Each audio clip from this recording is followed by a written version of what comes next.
that the pilots were ready. That the troops were prepared. Hey, Storm.mov? That the equipment would work.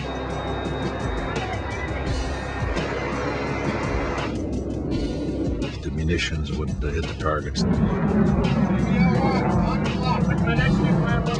That in fact, everything was going to be okay.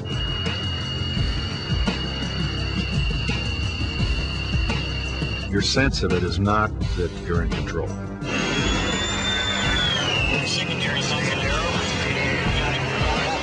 You know, because by that point, you've turned over the fate of the nation in a sense to the commander in the field. He's passed it on down the chain of command. So it's literally, it's that young lieutenant flying the F-15 that's got to hit his target and execute his mission perfectly, or otherwise you're in big trouble.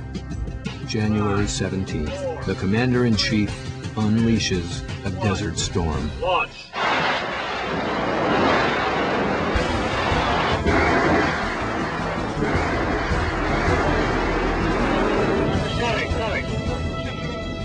Just 2 hours ago, Allied air forces began an attack on military targets in Iraq and Kuwait.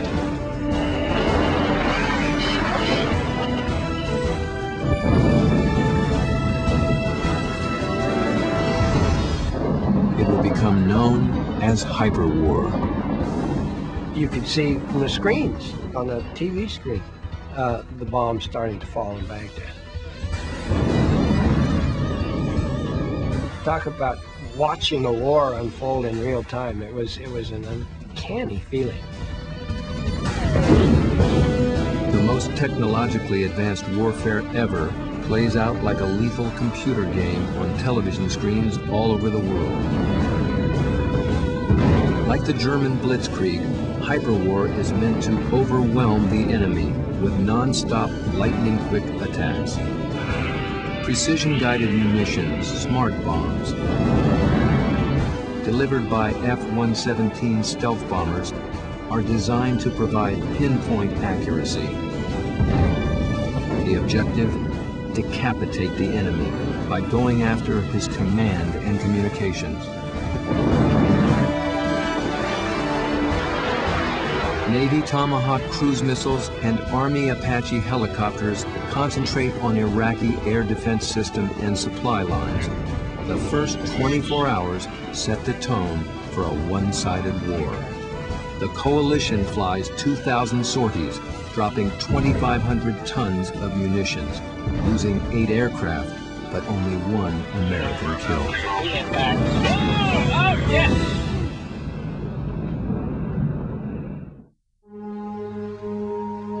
I get tired of hearing the whining reporters saying that they're not getting enough information. Press, God bless them, are a menace that we can't live with, and we can't live without. George Bush, journal entry, January 21st.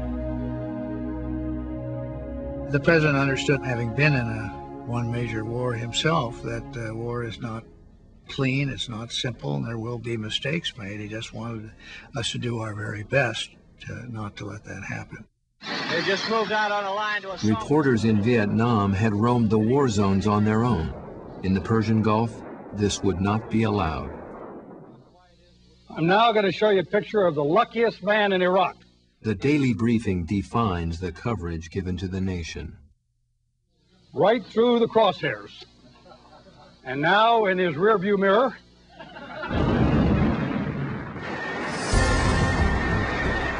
although the hit ratio is questioned by some, the Allied air campaign is clearly crippling Saddam's war machine. The Allies own the skies.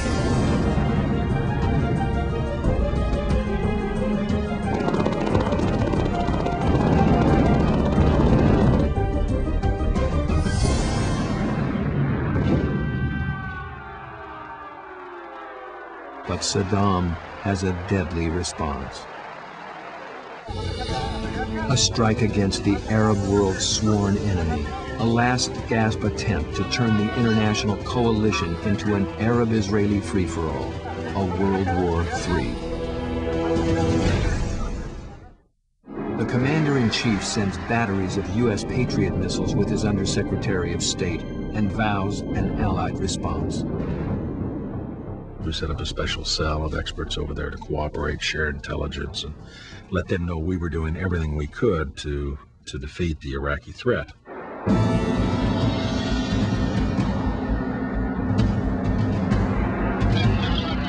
That threat is diminishing with every hour. By day 2 of the hyperwar, the Allies are targeting chemical and nuclear test sites and civilian infrastructure, electrical plants and bridges.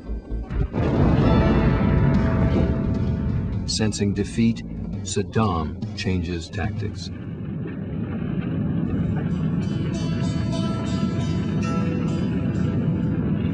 He turns his war machine loose on the world. The whole Gulf region on fire with the oil wells and the pillaging by Saddam Hussein. It was one of the most blatant acts by any head of government, this time the Iraqi government, since World War II.